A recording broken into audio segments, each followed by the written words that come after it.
Hello, good morning. Today is the 12th of August 2019 and we're presenting our weekly tax update. The first case that we cover is one of our own cases that was significant success cases that we've won last week.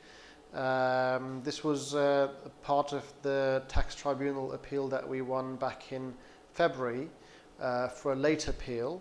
The grounds were that our client had gone through significant hardships and she wasn't allowed by HMRC to file a late appeal. She was being made bankrupt by the time she came to us.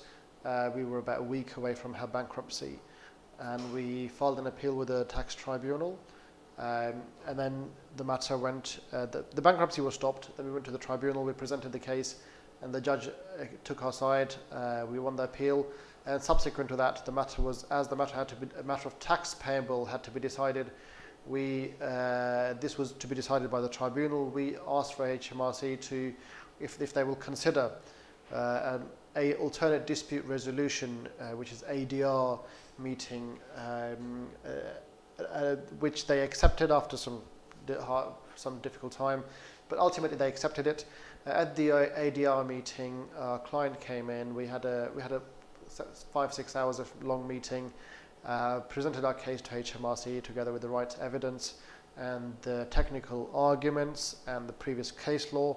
I myself was chairing the meeting, and the tax liability that the client had to pay reduced from almost £220,000 to around about £18,000. The client was over the moon, maybe £20,000, but the client was over the moon with the liability and the final liability. And in fact, what HMRC saw was the reality of what had happened as compared to when the case started, say, 5-6 years ago. And there was no evidence being put forward to HMRC by the previous representatives.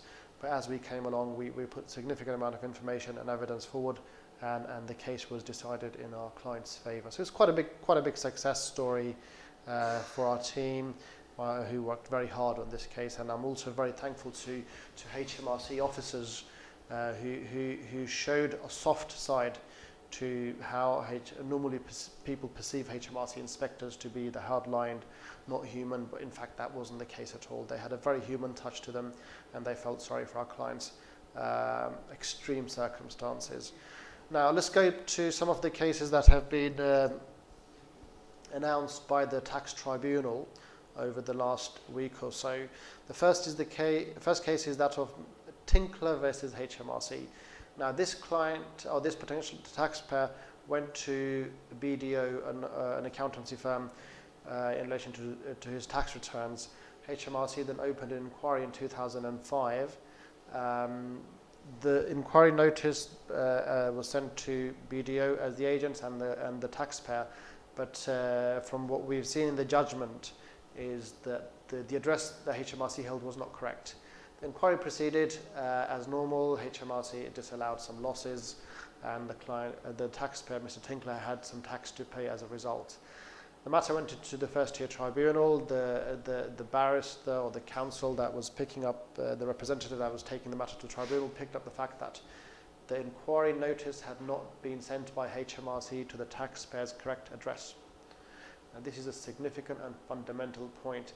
So if an inquiry notice, and this is what I've been talking about in my tax lectures as well, the inquiry notice has to be sent to the taxpayer's actual residence or last known address, which HMRC had failed. So the representative for Mr. Tinkler said the whole inquiry was invalid because the notice wasn't sent validly. This meant I went to the first-tier tribunal, then upper-tier tribunal, and it was decided by the upper-tier tribunal judges that the notice has to be sent to the taxpayer's registered address. It cannot be sent to the agents, because the agents do not hold authority to make decisions on behalf of the taxpayer or to receive notice or to be served with notices on behalf of the taxpayer. It has to be sent, despite BDO not originally picking up this point, which should have been done. They should have made this point, considering they're a top 5 firm, top 6 firm. I think they made a serious mistake here.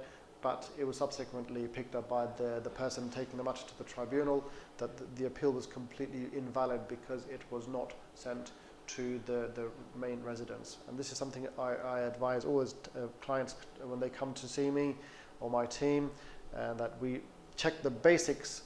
We go through an initial checklist of whether the notice, the tax return, everything is valid before we look at the overall dispute. Okay. The next case is that of Mr. Robertson versus HMRC. This matter ultimately went to the High Court. There was an informal inquiry into Mr. Robertson's tax returns. Mr. Robertson's advisors advised him to, they wanted to close the inquiry, so they, because it was an informal inquiry, they thought they should apply for a judicial review. And the judicial review picked up several points, but all of them were dismissed because the points that were raised by the judicial review were completely invalid from my perspective. But my concern on this particular case is that Mr. Robertson could have gone through the normal process and gone to the tax tribunal and filed an appeal against any assessments. But before even the assessments were raised, this gentleman went to the High Court and filed a judicial review. Judicial review, as I've been doing this for many, many years, as soon as we hear the words judicial review, we see significant costs being incurred. Judicial review is not a cheap process. So this gentleman now has put his foot in judicial review and he cannot get out of it. And he has spent significant amount of money and resources. The judge ultimately said that yes, all the points in judicial review are invalid, but he could have just waited for HMRC to raise an assessment. And he could have gone to the tax tribunal, but he didn't.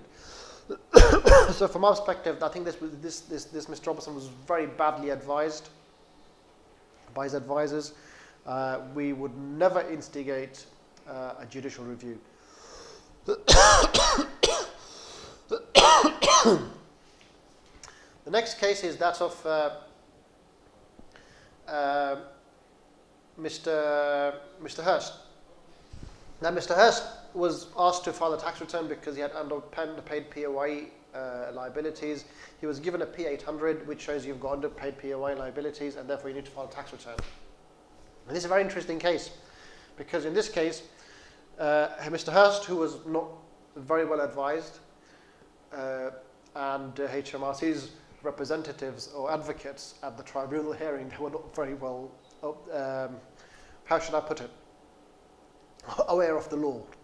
They were not experienced, I think that's the politest way of putting it. They were not experienced. And now Mr. Hurst put forward a case law to say that they use the case, particular case of Goldsmith versus HMRC, to say that if a tax return, if a liability is determined by P800, the tax return doesn't need to be submitted. So the taxpayer represented this case law. He relied on it, although the case law was completely invalid. The laws had changed. The law didn't apply.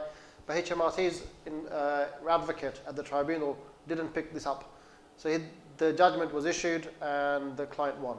The taxpayer won, sorry.